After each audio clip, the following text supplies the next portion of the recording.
Tes. Assalamualaikum warahmatullahi wabarakatuh. Innal hamdalillah nahmaduhu wa nasta'inuhu wa nastaghfiruh wa na'udzu billahi min shururi anfusina wa min sayyiati a'malina. May yahdihillahu fala mudilla lahu wa may yudlil fala hadiya lahu.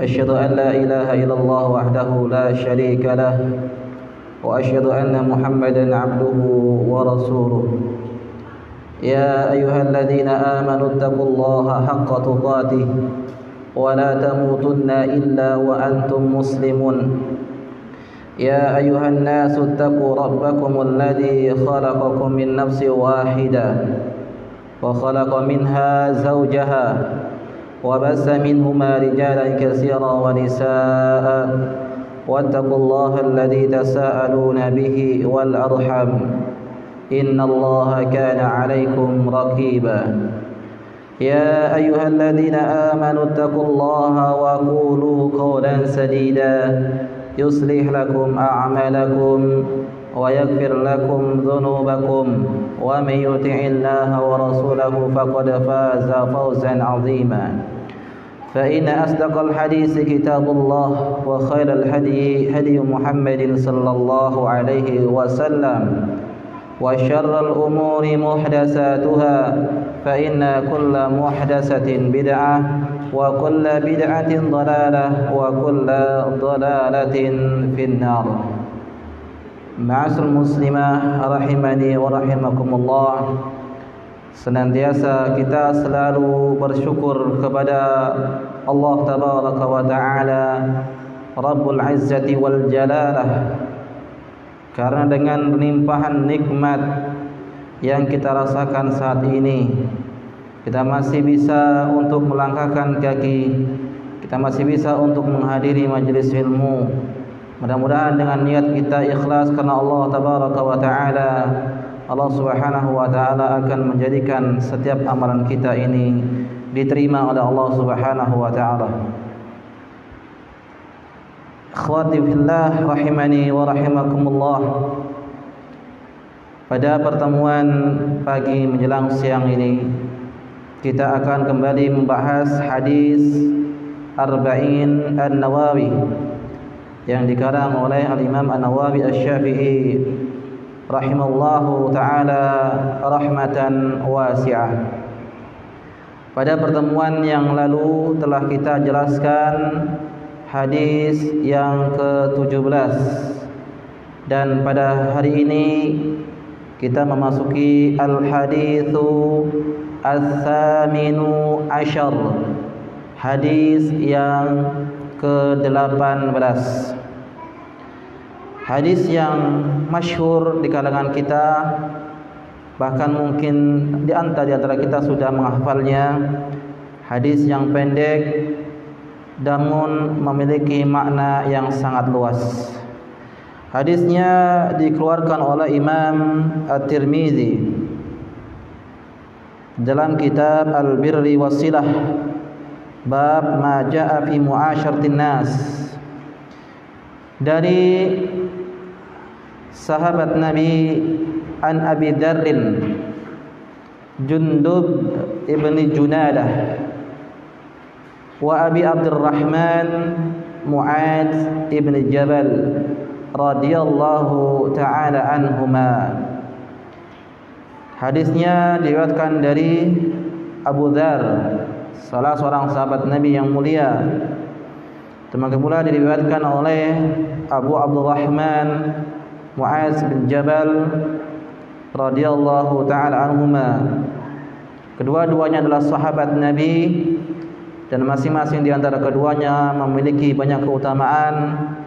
Terlebih lagi yaitu Mu'adz bin Jabal, beliau digelari oleh Rasulullah sallallahu alaihi wasallam a'lamun nasi bihalali wa haram, manusia yang paling mengetahui tentang halal dan haram.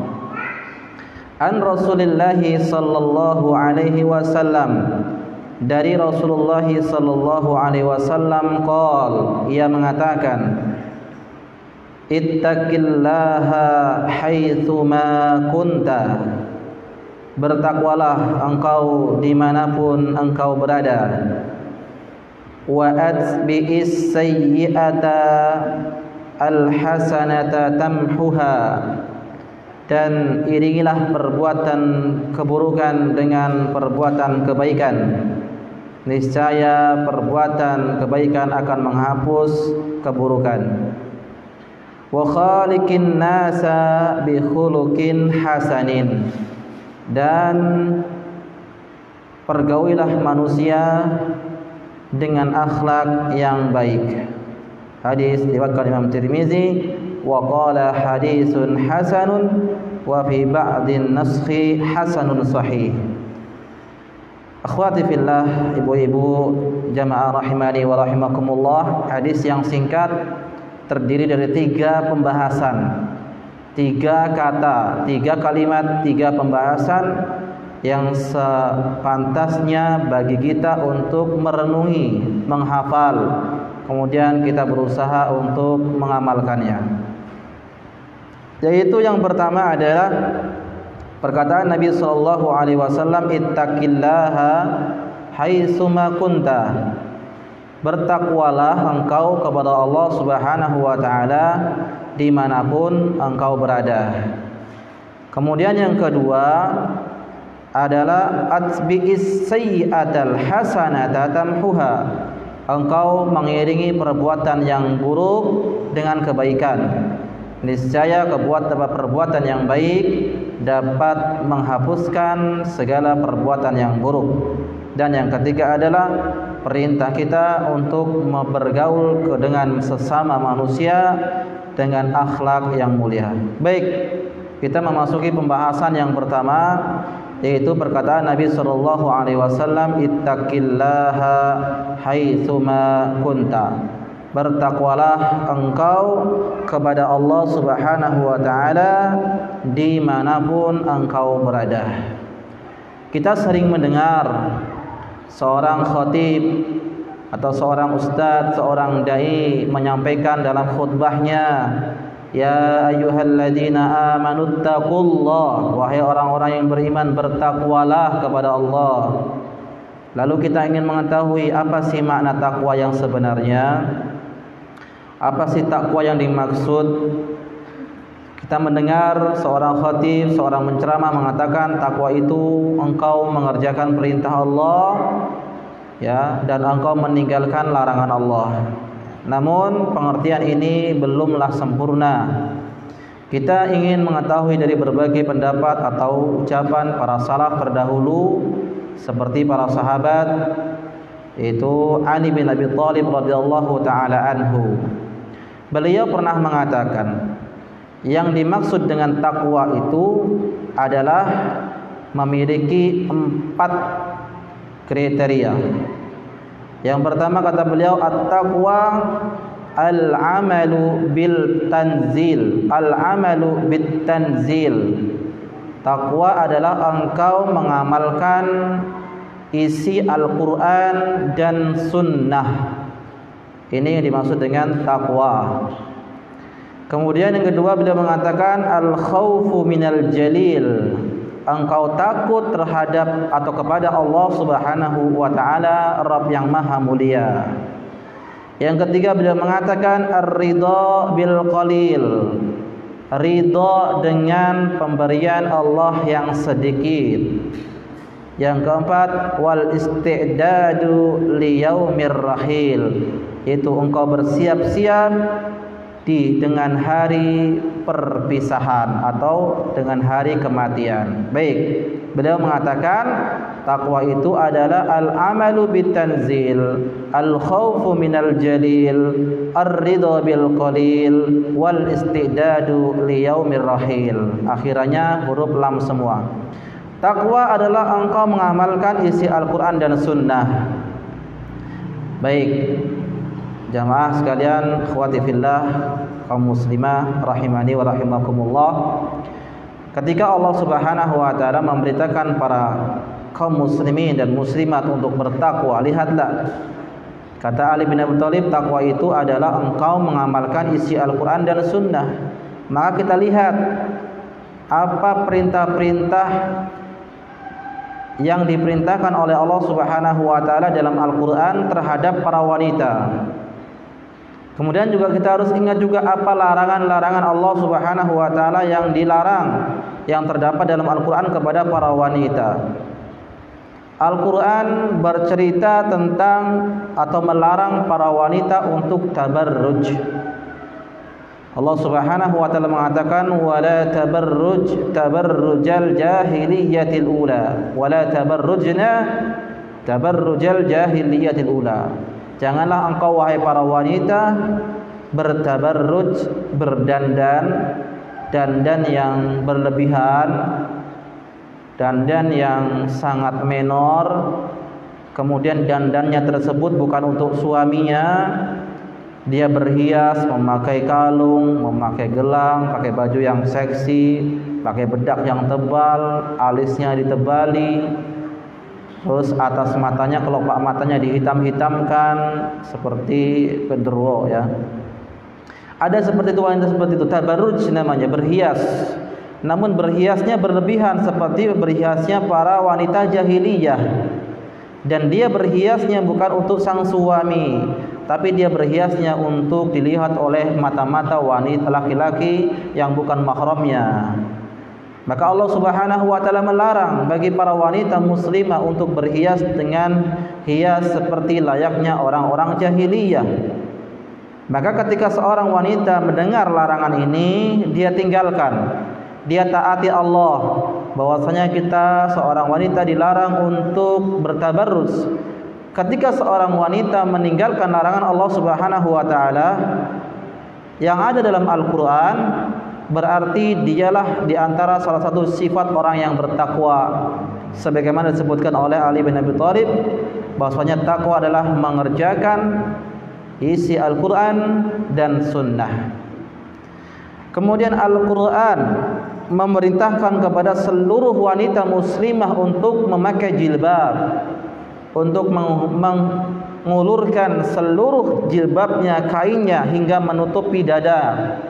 Allah Subhanahu wa taala berfirman, "Ya ayyuhan nabi, qul li azwajika wa banatika wa nisa'il mu'minin yudnina 'alaihinna min jalabibihin dzalika adna ay yu'rafna fala yu'dzain wa kana Allahu ghafurur rahima." Wahai Nabi, katakanlah kepada istri-istrimu, kepada anak perempuanmu, dan katakanlah pula kepada seluruh wanita yang beriman.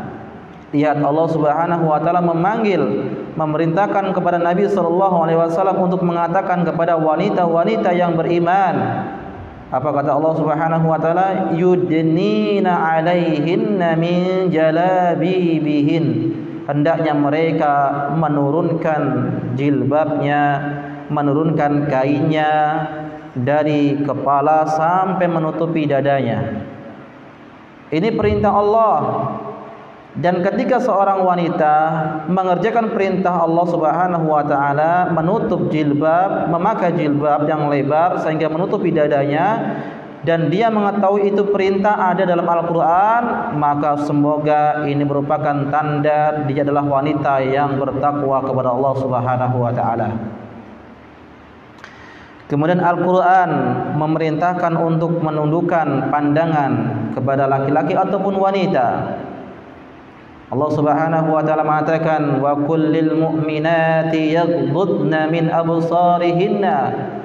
Katakanlah kepada para wanita-wanita yang beriman, hendaknya dia menundukkan pandangannya. Tatkala ada seorang wanita muslimah, dia menundukkan pandangannya bukan karena perintah atau dilihat oleh manusia, bukan, tapi dia mengetahui betul bahwasanya itu adalah perintah dari Allah Subhanahu wa taala yang terdapat dalam Al-Qur'an. dia kerjakan, dia tundukkan pandangannya, dia tidak mengumbar matanya baik di kehidupan yang nyata ataupun di kehidupan maya, media sosial. Dia tinggalkan itu atau dia menundukkan pandangan, jaga matanya betul-betul, maka berharap semoga dia termasuk wanita yang bertakwa kepada Allah Subhanahu wa taala. Kemudian al-hadis, Nabi SAW melarang perempuan memakai wewangian. Ketika seorang wanita memakai wewangian keluar dari rumahnya, ayyamra'atin, setiap wanita manapun yang memakai wewangian lalu melewati sebuah kaum, dan kaum tersebut tujuannya adalah agar dicium harum bau wangi dari tubuhnya, maka ketahuilah wanita tersebut adalah pezina. Nabi SAW mengatakan demikian, berarti melarang kepada para wanita untuk memakai parfum wewangian di luar rumahnya. Adapun dalam rumahnya maka ini perkara yang diperbolehkan, terlebih lagi di hadapan sang suami. Ketika seorang wanita menghindarkan dirinya atau tidak memakai parfum wewangian yang menimbulkan bau, yang menimbulkan fitnah, dan dia mengetahui itu dari perintah Rasulullah SAW dalam hadisnya, maka mudah-mudahan dia termasuk orang yang bertakwa kepada Allah Subhanahu wa taala. Hadis melarang para wanita dan laki-laki untuk berkhalawat, berdua-duaan terhadap atau bersama dengan laki-laki yang bukan mahram, dan melarang untuk bercampur baur antara laki-laki dan perempuan. Ketika seorang wanita menghindarkan hal tersebut, menjauhi larangan tersebut yang ia ketahui dalam hadis Nabi SAW, maka ketahuilah mudah-mudahan dia termasuk orang yang bertakwa kepada Allah Subhanahu wa taala. Hadis Nabi SAW melarang para wanita dan laki-laki untuk bersalaman dengan yang bukan mahramnya. Nabi yang mulia SAW bersabda, la an yut'ana fi ra'si ahadikum bi mikhyatin min hadid khairun lahu min an yamassa imra'atan la tahilla lahu. Seorang laki-laki kepalanya ditusuk dengan besi atau dengan jarum, itu lebih baik baginya daripada ia menyentuh wanita yang bukan mahram baginya, yang tidak halal disentuh baginya. Ketika seorang wanita diajak salaman oleh seorang laki-laki dan dia menolaknya dikarenakan dia telah membaca hadis tersebut, mengamalkan hadis tersebut, maka mudah-mudahan seorang wanita itu termasuk orang yang bertakwa kepada Allah Subhanahu wa taala. Hadis memerintahkan kepada para wanita, terlebih lagi yang sudah bersuami, untuk mentaati suaminya di dalam perbuatan-perbuatan yang ma'ruf. Nabi SAW bersabda, "Idza shallatil mar'atu khamsaha wa shamat fardaha wa hafizat farjaha wa ata'at zawjaha." Apabila seorang wanita salat 5 waktu, apabila seorang wanita puasa Ramadan, apabila seorang wanita menjaga kemaluannya, dan apabila seorang wanita mentaati suaminya, fa idza matat, kalau dia meninggal dunia, qila laha, dikatakan kepadanya, udkhuli ilal jannah min ayyi abwabil jannati syi'ti, masuklah engkau wahai wanita kepada surga Allah, ke dalam surga Allah dari pintu manapun yang kau mau. Ketika seorang istri mentaati suaminya, mengikuti perintah dan arahannya dan sarannya, karena dia membaca hadis ini atau dia mendengarkan hadis ini, maka ketahuilah mudah-mudahan dia termasuk orang yang bertakwa kepada Allah Subhanahu wa taala. Maka takwa yang pertama adalah mengamalkan Al-Quran dan Sunnah. Itulah orang-orang yang bertakwa. Akhwati fillah, kaum muslimah rahimani wa rahimakumullah. Kemudian yang selanjutnya, pengertian takwa yang dibawakan oleh Ali bin Abi Thalib radhiyallahu taala anhu. Al-khaufu minal jalil, takut kepada Allah Subhanahu wa taala, takut dengan azab Allah, takut dengan siksa Allah, takut dengan neraka Allah, takut amal kita tidak diterima oleh Allah. Ini seorang yang beriman kepada Allah, yang bertakwa kepada Allah. Bila seorang wanita dia mengenakan jilbab yang lebar karena dia takut kepada Allah, bila seorang wanita menundukkan pandangannya karena dia tahu Allah melihat, maka mudah-mudahan dia termasuk orang yang bertakwa kepada Allah Subhanahu wa taala. Kemudian kata beliau yang selanjutnya, yang dimaksud dengan takwa adalah ar-ridha bil qalil, ridha dengan yang sedikit.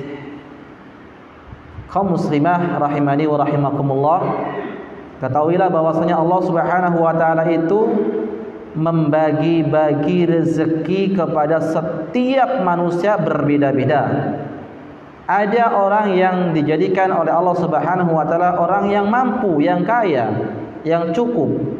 Ada orang yang di bawah itu. Ada pula orang yang kehidupannya pas-pasan, dan ada pula orang yang terkadang susah untuk mencari makannya. Maka lihatlah, di antara sifat takwa adalah ridho, merasa cukup, puas terhadap pemberian Allah Subhanahu wa taala. Ya. Ini di antara sifat daripada orang bertakwa. Diberi sedikit, alhamdulillah, kita masih lihat, kita masih bisa makan. Di luar sana ada banyak orang yang tidak makan. Kita masih bisa memakai baju. Di luar sana masih banyak orang yang tidak memakai baju. Kita masih bisa berkendara, naik motor, naik mobil. Di luar sana ada orang yang kemana-mana jalan kaki. Kita masih bisa punya rumah, masih bisa makan, masih bisa bekerja.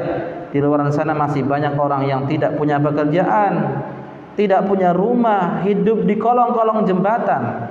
Bersyukur kepada Allah Subhanahu wa taala. Hadirkan ini dalam hati kita, selalu merasa puas terhadap pemberian Allah. Oleh karena itu, Nabi sallallahu alaihi wasallam memberikan nasihat yang indah dalam hadisnya. Beliau mengatakan, "Man asbaha minkum aminan fi sirbihi, mu'afan fi jasadihi, wa indahu qutun fi yaumihi, faka'annama hizat lahud dunya." Barang siapa yang pagi harinya dalam keadaan aman, tidak ada bencana, tidak ada perang, aman, badannya sehat, tidak sakit, tidak kena kanker, tidak kena paru-paru, tidak luka-luka, sehat badannya. Dan barang siapa pada pagi harinya dia hanya memiliki makanan yang hanya bisa dia makan pada hari itu saja. Makanan yang dia bisa makan hanya pada hari itu saja. Dia tidak pikirkan besoknya mau makan apa, tidak dipikirkan. Yang penting hari itu dia bisa makan. Apa kata Rasulullah sallallahu alaihi wasallam? Faka'annama khizat lahud dunya, seolah-olah dia telah memiliki dunia beserta isinya. Ini dia motivasi dari Nabi sallallahu alaihi wasallam. Betapa banyak nikmat-nikmat yang jarang kita syukuri ya jamaah sekalian. Kita bangun pagi sehat, alhamdulillah. Kita bangun pagi masih bisa menghirup udara yang segar. Kita bangun pagi masih bisa makan, bahkan berlebih, bahkan sisa, bahkan terbuang. Kita pagi hari masih dalam keadaan aman. Itu pun terkadang menjadikan kita lupa dengan nikmat Allah, sehingga kita tidak bersyukur atas nikmat Allah tersebut. Dan terkadang kita menjadi orang-orang yang kufur, karena kita selalu melihat kepada orang yang di atas dari status sosial.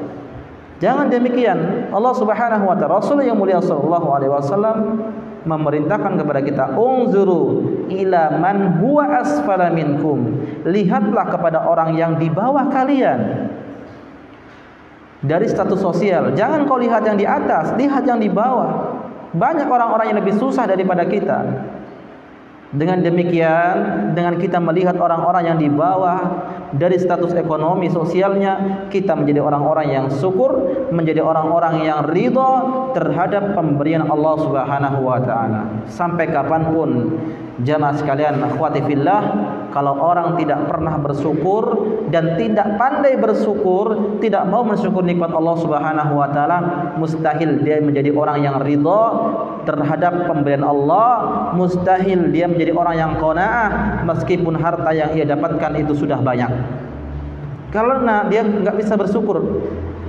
Yang ada dalam pikirannya, bagaimana caranya saya itu menambah harta, bagaimana saya menumpuk harta, bagaimana saya menabung dan seterusnya, bagaimana saya beli ini, beli itu, seterusnya. Angan-angan yang panjang. Dia tidak pikirkan bahwasanya setiap kenikmatan yang dia peroleh, setiap kenikmatan dia peroleh, setiap kenikmatan dia rasakan, setiap suapan yang dia makan itu akan dimintai pertanggungjawabannya oleh Allah Subhanahu wa taala. Summa la tus'alunna yauma idzin 'anil na'im. Sungguh benar-benar kalian akan ditanya terhadap nikmat yang kalian rasakan di dunia. Karena fitnah harta ini, pertanyaan harta ini ada dua, ya. Pertanyaan harta nanti dikubur itu ada dua pertanyaan. Min aina akhadta wa ila aina anfaqta. Dari mana harta kau dapatkan? Katakanlah yang pertama sudah selesai. Saya mendapatkan harta dari jalan yang benar, berdagang, jual beli, halal. Tapi belum tentu pertanyaan yang kedua dia selamat. Kalau mungkin dia pertanyaan pertama selamat, saya bekerja dengan cara yang halal, saya jual beli dengan cara yang halal. Namun yang kedua, kemanakah engkau belanjakan harta yang kau peroleh tadi? Di sini yang kedua yang banyak manusia terjatuh. Terkadang dia tidak pandai dalam mengaturnya. Terkadang dia membeli sesuatu yang tidak penting baginya.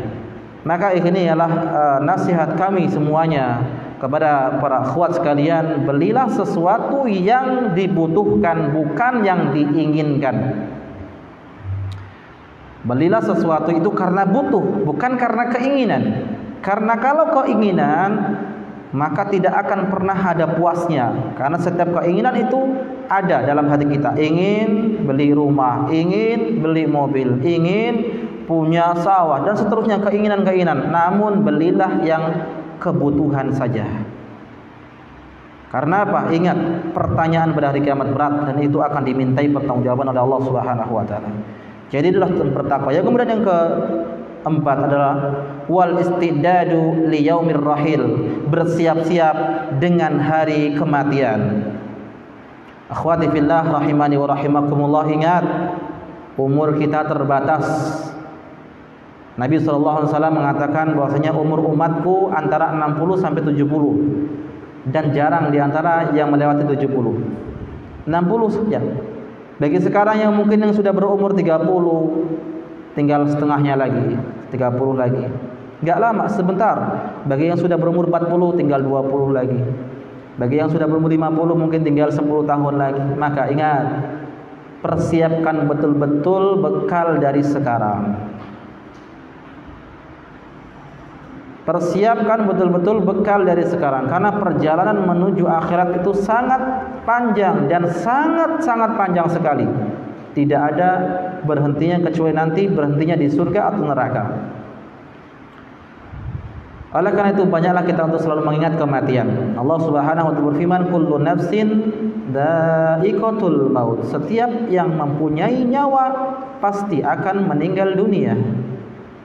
Cepat atau lambat pasti akan meninggal dunia. Yang duduk di belakang akan meninggal dunia. Yang duduk di samping kanan akan meninggal dunia. Yang duduk di samping kiri akan meninggal dunia. Yang besar akan meninggal dunia. Yang kecil akan meninggal dunia. Bahkan yang berbicara ini pun akan meninggal dunia. Pertanyaannya, sudah siapkah bila suatu saat malaikat maut datang menjemput kita tanpa permisi, tanpa minta izin, datang kepada kita, siapkah kita untuk menghadap Allah? Yauma yaqumun nasu li rabbil alamin, pada hari di mana manusia berdiri menghadap Allah Subhanahu wa taala. Sudah siapkah kita mempertanggungjawabkan semua amal kita? Sudah siapkah kita ditanya oleh Allah Subhanahu wa taala? Sudah siapkah kita untuk bertemu dengan kedua malaikat Munkar dan Nankir di dalam kubur? Sudah siapkah kita? Pertanyaan ini penting karena banyak di antara manusia yang lupa dengan kematian. Seolah-olah hidupnya itu akan terus menerus. Bahkan dia mengatakan mungkin kematian itu hanyalah sementara atau akhir dari kehidupan. Ada sebagian orang yang mengakhiri hidupnya dengan bunuh diri, minum racun, menabrakkan diri, atau menjatuhkan diri, gantung diri. Dia seolah-olah kematian itu adalah akhir kehidupan. Padahal tidak. Siapa bilang ke akhir kehidupan? Justru kematian itulah awal daripada kehidupan yang sebenarnya. Seorang penyair mengatakan, seandainya kematian itu adalah awal atau akhir daripada kehidupan, maka orang yang mati adalah istirahat. Namun tidak, sungguh kematian itu adalah awal. Dan persiapkanlah jawaban dari sekarang. Persiapkanlah bekal yang banyak dari sekarang.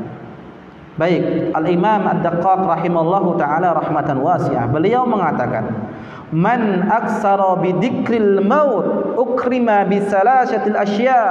Barang siapa yang selalu mengingat kematian, barang siapa yang terus menerus mengingat kematian, dia tahu bahwasanya ajalnya semakin dekat, akan diberikan 3 kemuliaan. Yang pertama, ta'jilut taubah, dia akan segera bertaubat. Yang kedua, qana'atul qalb, hati yang qanaah. Yang ketiga, an-nasyatu fil ibadah, dia akan semangat dalam beribadah. Maka barang siapa yang mengingat kematian, dia akan diberikan 3 kemuliaan, yaitu dia ta'jilu taubah, segera bertaubat. Namun pertanyaannya adalah, kenapa kita malas bertaubat? Kenapa kita malas beristighfar? Adakah manusia yang tidak berdosa? Padahal manusia selalu berbuat dosa. Setiap pagi, siang, malam, tangan, kaki, mata, hati, lisan, banyak berbuat dosa. Sebagaimana Nabi SAW bersabda, kullu bani adam khata', setiap anak Adam adalah berbuat dosa. Namun kenapa kita susah bertaubat? Maka bisa jadi karena dia merasa tidak bersalah. Dia merasa tidak berdosa. Dia merasa selalu berbuat kebaikan sehingga dia tidak mau bertaubat kepada Allah Subhanahu wa taala. Padahal taubat ini merupakan sebab seorang itu diangkat derajatnya oleh Allah Subhanahu wa taala. Dan kemaksiatan itu merupakan sebab dijauhkannya seorang dari Allah Subhanahu wa taala. Lihat Nabi Yunus alaihi salam, ketika dia bermaksiat kepada Allah, ketika dia pergi meninggalkan kaumnya, padahal Allah memerintahkan dia untuk berdakwah, dia pergi. Apa yang terjadi? Allah Subhanahu wa taala mengirimkan ikan paus untuk menelannya. Apa maksudnya? Ketika Nabi Yunus berbuat dosa, maka Nabi Yunus sedang merusak hubungan dirinya dengan Allah. Dan ketika Nabi Yunus merusak hubungan dirinya dengan Allah, Allah pun merusak hubungan dirinya dengan Nabi Yunus alaihissalam. Namun apa yang terjadi? Ketika Nabi Yunus di dalam perut ikan paus, apakah Nabi Yunus mengatakan, ya Allah, keluarkan aku dari sini? Tidak. Nabi Yunus mengatakan, la ilaha illa anta subhanaka inni kuntu minal zalimin. Tidak ada sesembahan yang berhak disembah kecuali Engkau ya Allah. Maha suci Engkau ya Allah, sesungguhnya aku dimakan oleh ikan paus ini karena kezalimanku, mengakui kesalahannya. Apa yang terjadi? Ketika Nabi Yunus mengakui kesalahannya, berarti Nabi Yunus sedang memperbaiki hubungan dirinya dengan Allah. Dan ketika Nabi Yunus sudah memperbaiki hubungan dirinya dengan Allah, Allah pun memperbaiki hubungannya dengan Nabi Yunus, sehingga Allah perintahkan ikan paus untuk menepi dan mengeluarkan Nabi Yunus dari perut ikan paus. Nabi Adam alaihissalam, ketika Allah Subhanahu wa taala mengatakan la taqraba wa la taqraba hadhihi syajarah, jangan kau dekati pohon ini, namun godaan syaitan, godaan iblis, akhirnya Nabi Adam dan Hawa pun memakan buah larangan tersebut. Apa yang terjadi? Allah keluarkan dia dari sebaik-baik tempat. Dia bersedih ketika dikeluarkan dari sebaik-baik tempat, itu surga. Ketika Nabi Adam melanggar larangan Allah, maka tatkala itu Nabi Adam sedang merusak hubungan dirinya dengan Allah. Dan ketika Nabi Adam merusak hubungan dirinya dengan Allah, Allah pun merusak hubungan dirinya dengan Nabi Adam alaihissalam. Namun ketika Nabi Adam bertaubat, mengatakan Rabbana zalamna anfusana wa illan taghfir lana wa tarhamna lanakunanna minal khasirin. Ya Allah, Rabb kami, sesungguhnya kami menzalimi diri kami sendiri. Jika Engkau tidak mengampuni kami, menyayangi kami, pastilah kami termasuk orang-orang yang rugi. Mengakui kesalahannya. Apa yang terjadi?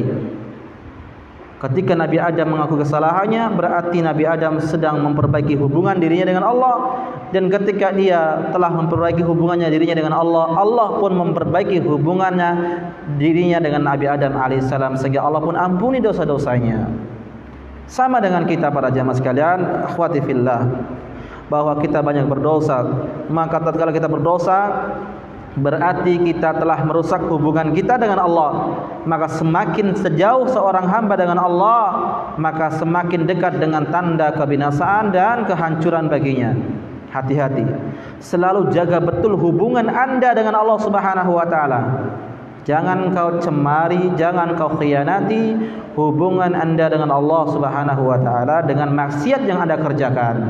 Baik, yang kedua kata beliau, bahwasanya orang yang sering mengingat kematian adalah qanaatul qalb. Ini yang kita jelaskan, hati yang qanaah, merasa puas dengan pemberian Allah. Kemudian yang ketiga, an-nasyatu fil ibadah, semangat dalam beribadah, sungguh-sungguh, tidak menunda-nunda amalan. Dia punya kesempatan, dia baca. Dia punya kesempatan, dia kerjakan. Ada di rumah, setelah masak dia baca Quran. Mau tidur dia baca Quran. Sambil menyusui dia baca Quran. Ya, sambil bekerja dia bisa baca Quran. Terlebih lagi yang sudah hafal. Ada kesempatan dia untuk berbuat amal, dia kerjakan, tidak menunda-nunda. Inilah orang-orang yang selalu mengingat kematian. Namun sebaliknya daripada itu, orang-orang yang lupa dengan kematian, kata beliau, akan dihukum dengan 3 perkara pula, yaitu ta'khirut taubah, menunda-nunda taubat. Yang kedua, adamul qanaatil qalb, dia tidak ada rasa qanaah dalam hatinya. Dan yang ketiga, at-takasul fil ibadah, malas dalam beribadah. Mari kita cek kepada diri kita. Ibu-ibu sekalian, jamaah akhwati fillah, kita introspeksi. Mari kita lihat. Kenapa kita susah bertaubat? Kenapa kita susah menangis di malam hari, bangun malam? Kenapa kita susah untuk qanaah, berterima kasih, bersyukur kepada Allah? Kenapa kita malas dalam beribadah, malas mengerjakan amal soleh? Kenapa demikian? Bisa jadi karena kita itu lupa dengan kematian. Bisa jadi kita tidak sering-sering mengingat kematian.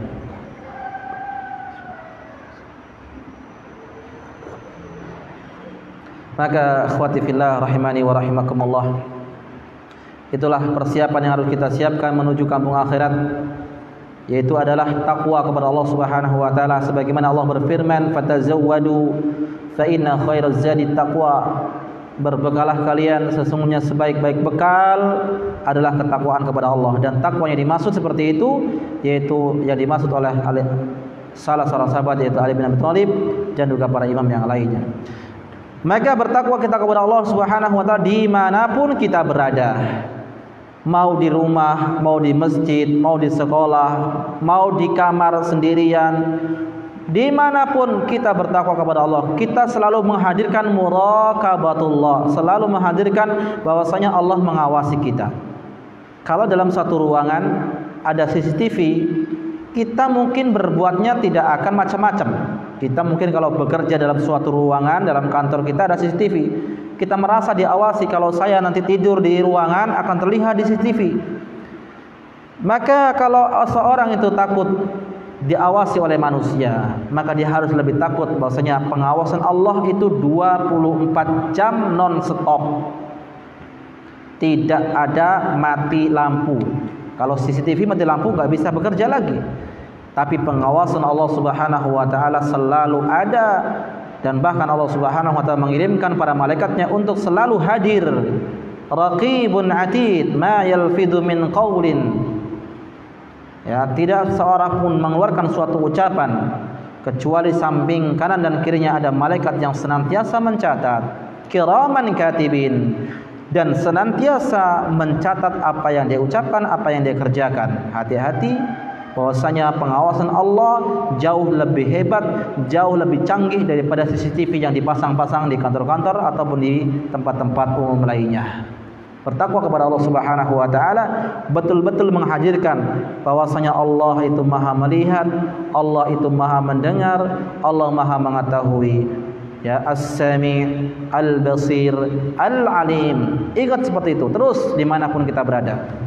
Sehingga kalau setiap jiwa, setiap muslim dan muslimah menghadirkan takwa kepada Allah, maka yang betul-betul menjadi orang-orang yang bertakwa kepada Allah Subhanahu wa taala, kelak pada hari kiamat dia akan diselamatkan dari siksa-siksa neraka. Baik, kemudian yang kedua, hadis yang kedua pembahasannya adalah yaitu wa'at bi'is sayyi'ata al-hasanata tamhuha. Ikutilah perbuatan yang buruk dengan perbuatan yang baik, niscaya perbuatan yang baik itu dapat menghapuskan perbuatan yang buruk. Seperti dibilang tadi, dikatakan tadi bahwasanya kita manusia banyak berbuat dosa, berbuat salah. Maka di antara cara agar kita menghilangkan kesalahan, menghilangkan dosa-dosa tadi adalah dengan kita perbanyak melakukan kebaikan. Makanya Allah Subhanahu wa taala mengatakan, fa amma man saqulat mawazinuhu fa huwa fi 'ishatir radiyah wa amma man khaffat mawazinuhu fa ummuhu hawiyah wa ma adraka ma hiya narun hamiyah. Fa amma man saqulat mawazinu, dan barang siapa yang timbangan kebaikannya lebih berat, fa amma man saqulat mawazinu fa huwa fi 'isyatir radiyah, maka dia akan masuk ke dalam tempat yang diridhoi, yaitu surga Allah Subhanahu wa taala. Kebalikan daripada itu, wa amma man khaffat mawazinuhu, barang siapa yang timbangan kebaikannya itu ringan, artinya keburukannya lebih berat daripada kebaikan yang dia dapatkan, fa ummuhu hawiyah, tempatnya adalah neraka hawiyah. Wa ma adraka ma hiya, tahukah engkau tahu neraka hawiyah itu apa? Narun hamiyah, neraka yang menyala-nyala. Wal iyadu billah, nasallallahu salamatan wal afiyah. Semoga Allah Subhanahu wa taala menjauhkan kita dari api neraka. Akhwati fillah, kaum muslimah rahimani wa rahimakumullah, selalu ingat kita manusia banyak berbuat dosa, maka iringilah dosa-dosa itu dengan kebaikan. Niscaya dosa-dosa itu akan hilang, kebaikan-kebaikan itu akan dengan kebaikan-kebaikan yang kita kerjakan. Namun ingat bahwasanya dosa-dosa itu akan hilang dengan sendirinya meskipun tanpa taubat. Itu adalah dosa-dosa kecil. Kalau dosa-dosa besar, dia wajib bertaubat kepada Allah Subhanahu wa taala. Ya, oleh itu Allah Subhanahu wa taala mengatakan di dalam Al-Qur'an, Allah berfirman, innal hasanati yudhibnas sayyi'at, dalam surat Hud ayat yang ke-114. Sesungguhnya kebaikan-kebaikan dapat menghilangkan keburukan-keburukan. Yang dimaksud di sini adalah keburukan-keburukan atau dosa-dosa kecil. Namun dosa-dosa besar dia tidak bisa diampuni, tidak bisa dihilangkan dengan kebaikan, kecuali dia harus bertaubat terlebih dahulu. Seorang berzina harus bertaubat, seorang melakukan dosa riba harus bertaubat, seorang mencuri barang orang lain dia harus bertaubat, ya, seorang membunuh harus bertaubat, atau seorang durhaka kepada kedua orang tuanya dia harus bertaubat. Kalau tidak bisa diampuni, tidak bisa dihalangkan dengan kebaikan-kebaikan yang dia kerjakan. Baik, kemudian yang ketiga, wa atbi'is sayyi'atal hasanata tamhuha wa khaliqin nas bi khuluqin hasan. Pergaulilah manusia dengan akhlak yang mulia. Apa yang dimaksud akhlak mulia? Para ulama mengatakan al-khuluqul hasan, akhlak yang mulia adalah kafful adha wa badlun nada wa sabru 'alal adha wal wajhut talik. Ada 4 yang dimaksud dengan akhlak mulia. Kafful adha, yaitu menghilangkan gangguan, menyingkirkan gangguan. Ya, ini termasuk akhlak yang mulia. Seorang misalnya melihat ada batu di jalan, ada duri di jalan, atau ada kaca di jalan, dia hilangkan, menyingkirkan gangguan. Ini termasuk orang yang berakhlak mulia. Kaful ada. Wa badlun nida atau wa badlun nada, suka memberi, dermawan. Dia ada orang yang kelihatannya susah diberi. Ya, memberikan kepada saudara-saudaranya, terlebih lagi kepada kerabatnya. Bersedekah kepada kerabatnya mendapatkan 2 pahala. Yang pertama pahala bersedekah, yang kedua pahala bersilaturahim, menyambung tali persaudaraan. Ya. Berbeda dengan bersedekah dengan orang lain yang tidak ada hubungan mahram dengan kita, ya. Bersedekah dengan orang yang ada mahram dengan kita itu dapat 2 pahala, yaitu pahala bersedekah dan pahala menyambung tali silaturahim. Kemudian yang ketiga, wasabru 'alal adha, sabar terhadap gangguan, cacian, makian, hinaan, ghibahan, sindiran dan seterusnya. Sabar dengan penyakit yang diujinya, sabar dengan kesulitan ekonomi yang dirasakan, sabar terhadap perilaku suami yang menjengkelkan, sabar terhadap semua itu. Maka itulah akhlak yang baik. Ya. Kemudian wal wajhut talik, yaitu wajah yang ceria, yang menyenangkan bila dipandang. Kalau seorang bertemu, ya, makanya Nabi mengatakan la tahqirana minal ma'rufi syai'an, jangan kau meremehkan dari perbuatan kebaikan meskipun hanya kecil. Ya, meskipun engkau bertemu dengan saudaramu dengan wajah yang ceria. Kalau bertemu dengan saudara yang bukan ada hubungan dengan kita, itu termasuk pahala. Bertemu dengan senyum termasuk pahala. Maka bertemu dengan suaminya jauh lebih berpahala lagi. Ya, bertemu dengan orang lain senyum dapat pahala. Tabassumuka ila wajhi akhika shadaqah, senyummu terhadap saudaramu sedekah. Maka apabila seorang istri senyum dengan suaminya, itu termasuk pahala yang besar. Baik.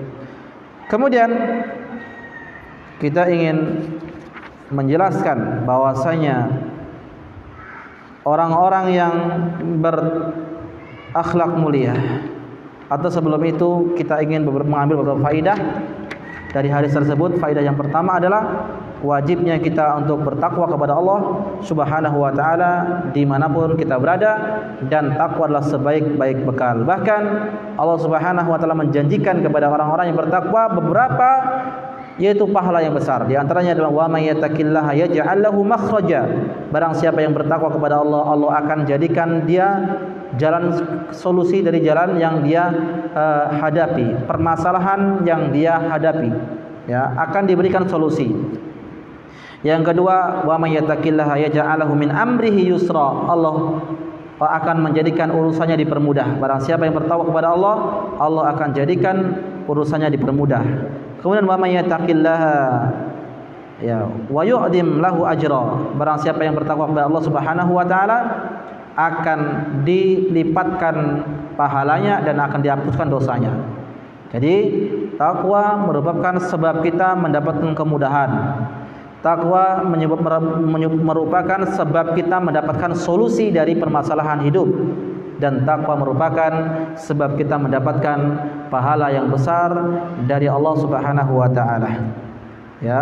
Kemudian yang selanjutnya, faedah yang selanjutnya adalah annal hasanat yudhibna sayyiat, bahwasanya kebaikan-kebaikan itu akan menghilangkan keburukan-keburukan meskipun tanpa taubat, namun itu adalah dosa-dosa kecil. Kemudian yang selanjutnya adalah al-hassu ala mukhalaqatil nasi bi khuluqil hasan, anjuran kita untuk selalu berbaik, berakhlak yang mulia kepada seluruh manusia.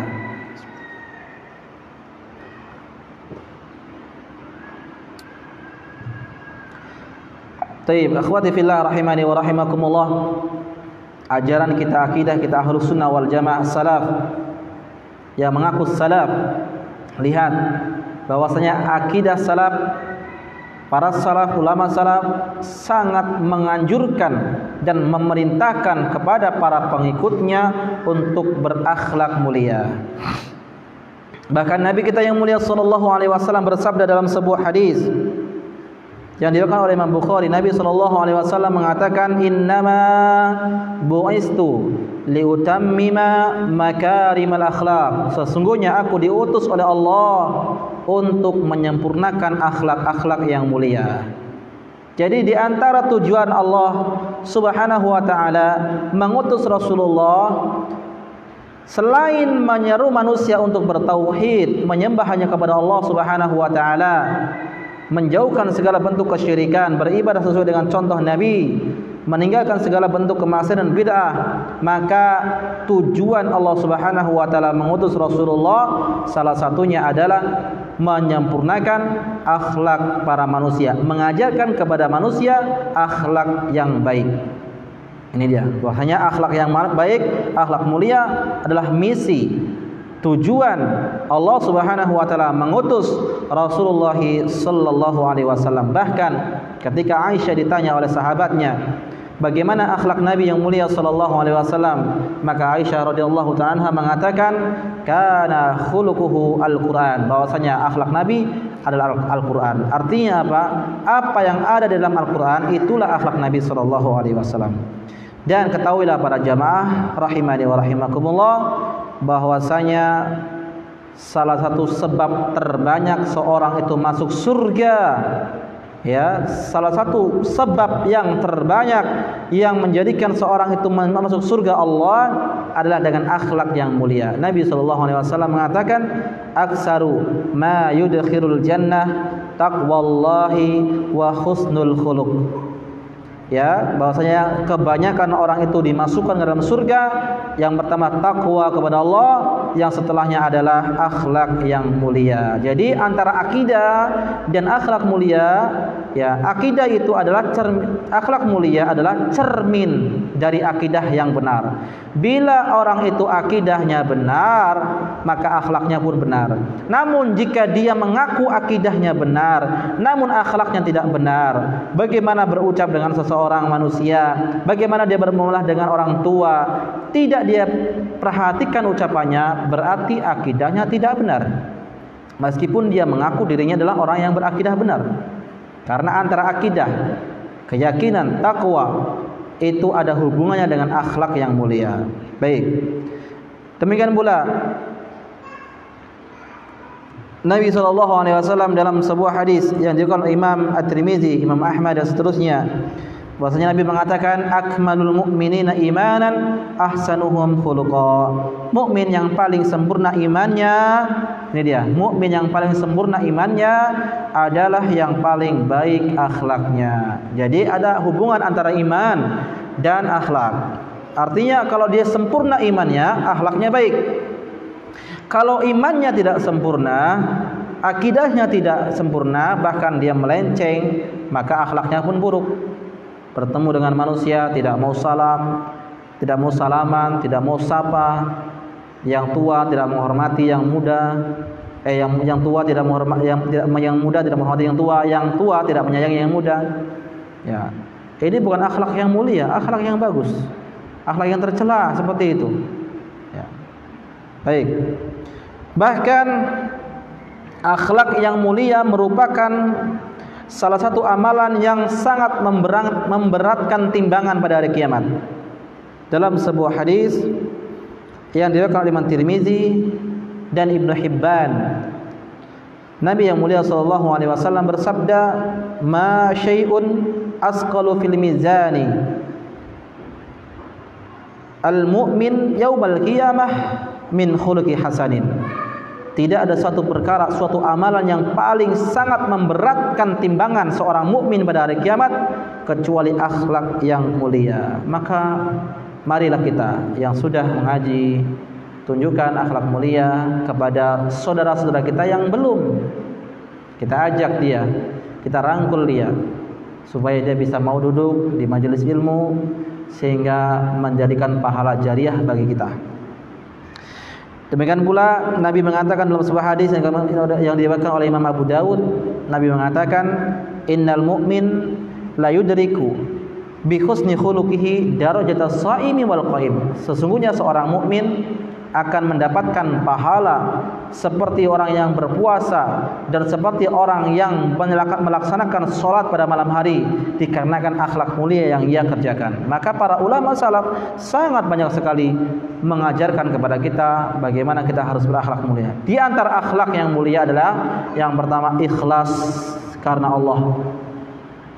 Ikhlas dalam beramal, ikhlas dalam melayani suami, ya, ikhlas dalam bekerja, ikhlas dalam beribadah. Terlebih lagi ibadah-ibadah yang besar. Ibadah-ibadah yang kecil kita harus ikhlas, terlebih lagi yang besar jauh atau harus kita lebih ikhlas lagi. Maka lihatlah bahwasanya ada orang-orang yang akan dimasukkan pertama kali ke dalam neraka. Ya, ada orang-orang yang akan dicemplungkan, diseret mukanya lalu dimasukkan dalam neraka jahanam. Itu bukan pelaku maksiat, bukan pelaku dosa, bukan Abu Jahal, bukan Abu Lahab, bukan Umayyah bin Khalaf, tapi yang masuk ke dalam neraka yang pertama kali adalah orang-orang yang disebutkan dalam hadisnya. Itu yang pertama, orang yang belajar ilmu agama namun supaya dikatakan sebagai orang yang alim. Dan orang-orang sudah mengatakan dia adalah orang yang alim, namun dia belajar supaya dia dikatakan sebagai orang yang berilmu. Yang kedua, orang yang bersedekah supaya dikatakan sebagai orang yang dermawan. Yang ketiga, orang yang berjihad supaya dikatakan sebagai pemberani. Maka mereka itulah orang-orang yang akan masuk dalam neraka. Maka akhlak yang mulia pertama, ikhlas dalam setiap amal. Yang kedua, dia harus jujur. Jujur dalam berucap, jujur dalam jual beli, jujur dalam semuanya, harus jujur. Oleh karena itu Nabi yang mulia sallallahu alaihi wasallam mengatakan, iyyakum wal kadzib. Jauhilah kalian dari perbuatan-perbuatan kadzib, yaitu bohong, dusta. Fa innal kadziba yahdi ilal fujur, karena dusta itu dapat menghantarkan seorang ke dalam perbuatan keburukan. Wa innal fujura yahdi ilan nar, dan setiap keburukan itu menghantarkan pelakunya ke dalam neraka. Waliyadzubillah. Ya, jujur dalam berucap, jujur dalam jual beli, dan seterusnya. Ini kita harus betul-betul jaga. Ikhlas, jujur, kemudian sungguh-sungguh. Ya, tidak berkhianat ketika diberi amanah, tidak berkhianat ketika memikul sesuatu amanah dari orang, tidak berkhianat. Dia bekerja dengan sungguh-sungguh, dia tunaikan amanah tersebut dengan sungguh-sungguh. Dia yakin bahwasanya meskipun orang yang memerintah tidak melihat, tapi Allah Maha melihat. Ya, kemudian yang keempat adalah menjunjung tinggi hak Allah. Orang yang berakhlak baik, dia harus menjunjung tinggi hak Allah. Allah harus diibadahi, Allah harus disembah, Allah harus dipuji, Allah Subhanahu wa taala harus ditauhidkan, tidak disekutukan dengan yang lainnya. Kemudian akhlak yang mulia yang lain adalah meninggalkan segala bentuk ya kemunafikan. Di antara bentuk kemunafikan, kalau dia berdusta dia bohong, kalau dia berjanji dia ingkari, kalau dia dikasih amanah dia khianat. Itu tiga ciri-ciri orang yang artinya ada kemunafikan. Apabila berkata dia berdusta, kalau dia berjanji dia ingkari, kalau dia beri amanat dia khianati. Kemudian yang selanjutnya, yang keenam adalah lembut hatinya.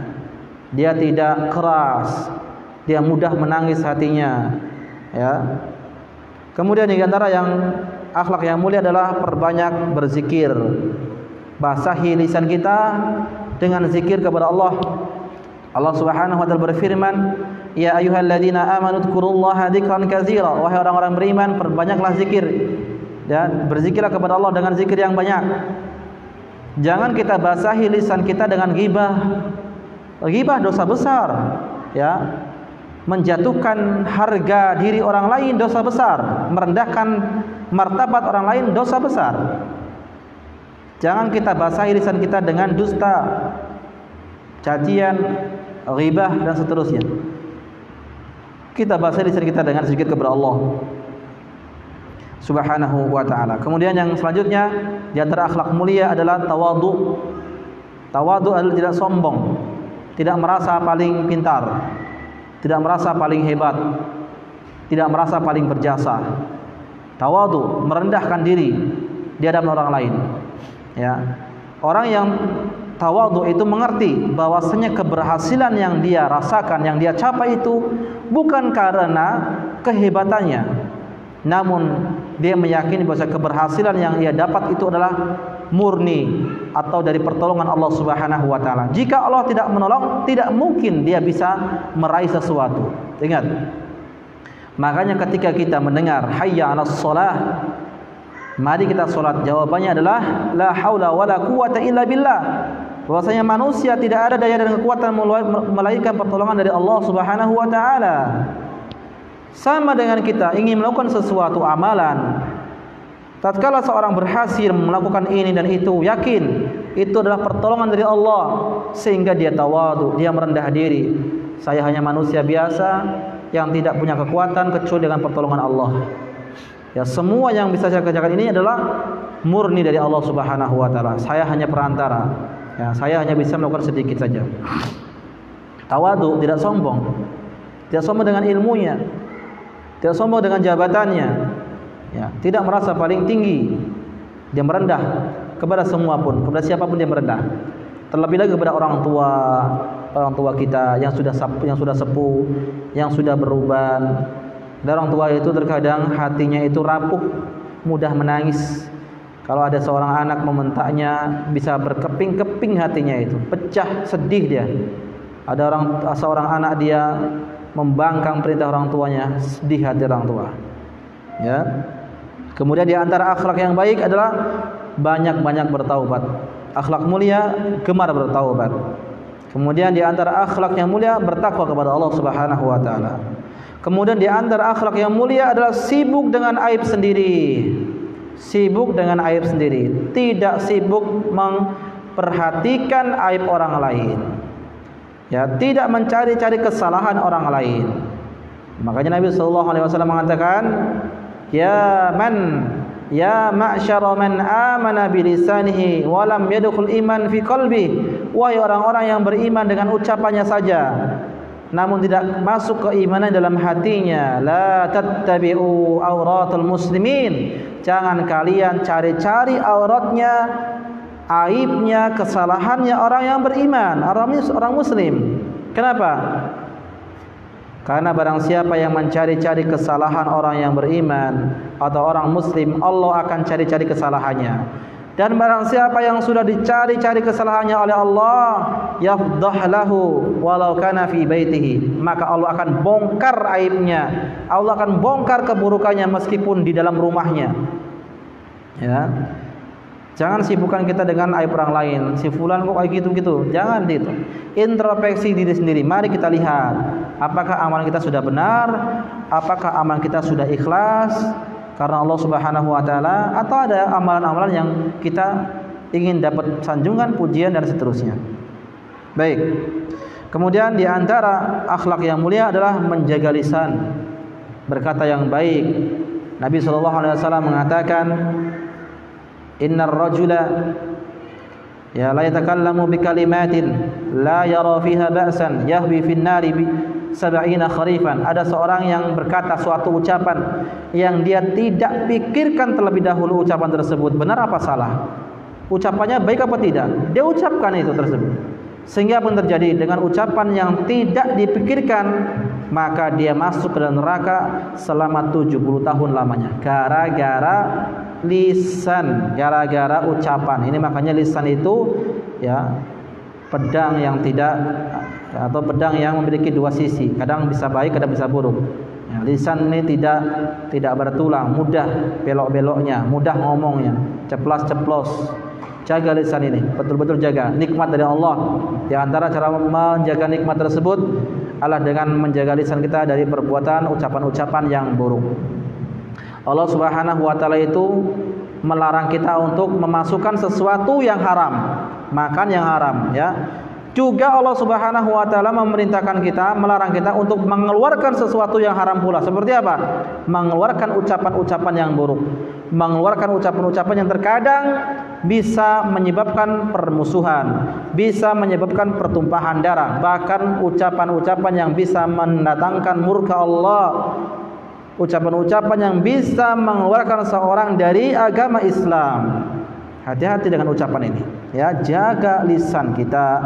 Seorang itu bisa masuk Islam itu dengan lisannya mengucapkan kalimat asyhadu an la ilaha illallah wa asyhadu anna muhammadar rasulullah, dan seorang keluar dari Islam pun bisa dengan lisannya, ya, dengan mencaci nabi, mencaci maki syariat nabi, ya.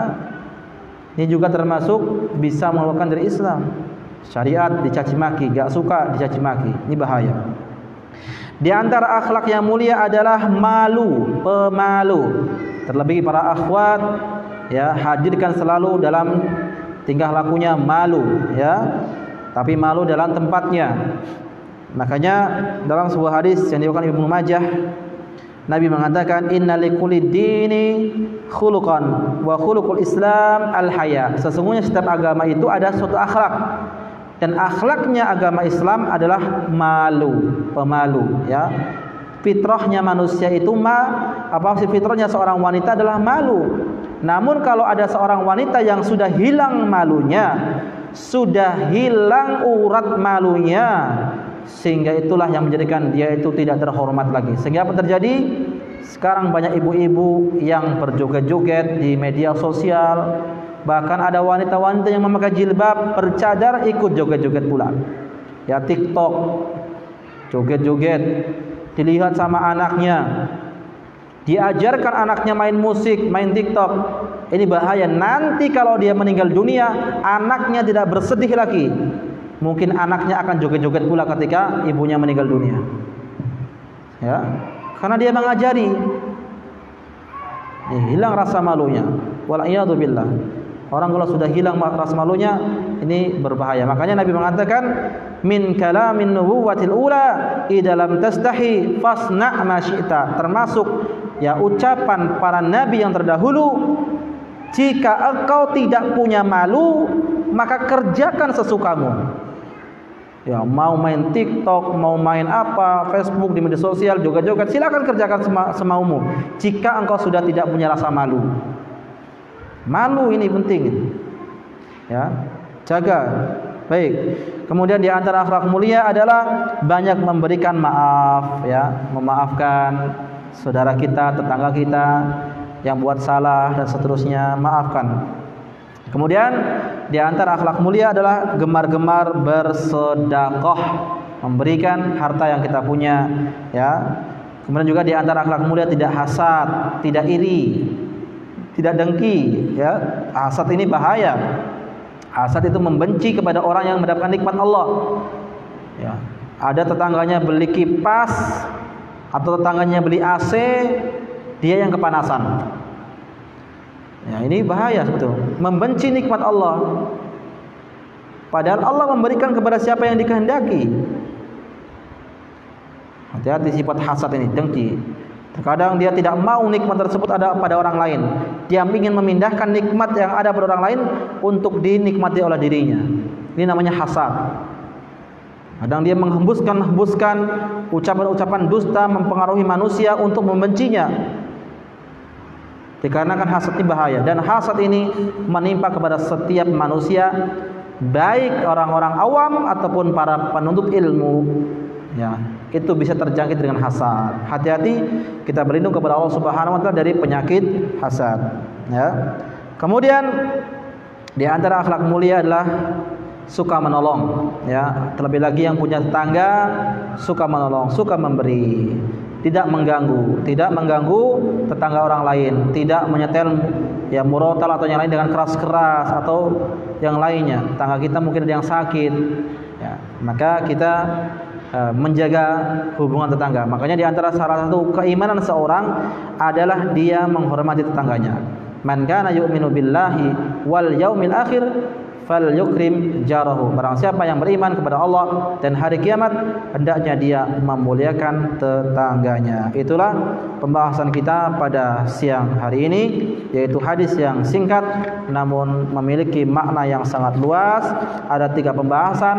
Yang pertama, kita diberitakan untuk bertakwa dimanapun kita berada. Yang kedua adalah kita selalu berbuat kebaikan, karena kebaikan akan menghapuskan segala bahwasanya kebaikan itu akan menghapuskan keburukan-keburukan. Dan yang ketiga adalah kita diberitakan untuk berakhlak yang mulia ya kepada sesama manusia, kaum muslimin dan muslimah. Baik, sampai di sini pembahasan kita. Bila ada pertanyaan bisa ditulis lewat tulisan kertas. Saya tunggu.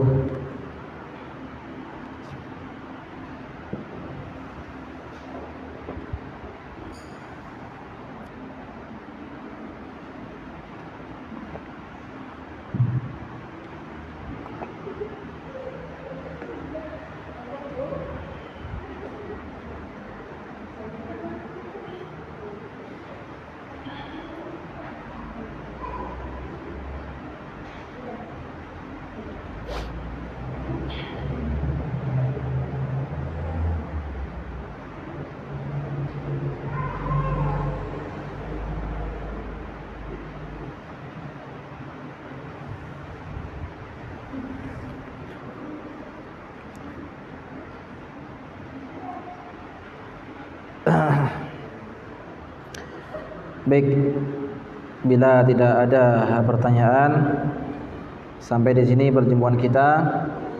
Semoga apa yang kita bahas menjadi bahan renungan bagi kita untuk selalu meningkatkan ibadah kita kepada Allah, selalu meningkatkan kualitas akhlak kita kepada sesama manusia dan seterusnya. Dan semoga Allah Subhanahu wa taala menerima segala amal ibadah kita, dan semoga Allah Subhanahu wa taala mengakhiri hidup kita dengan kalimat tauhid la ilaha illallah. Kita tutup dengan doa kafaratul majlis. Subhanakallahumma wa bihamdika asyhadu an la ilaha illa anta astaghfiruka wa atubu ilaik. Assalamualaikum warahmatullahi wabarakatuh.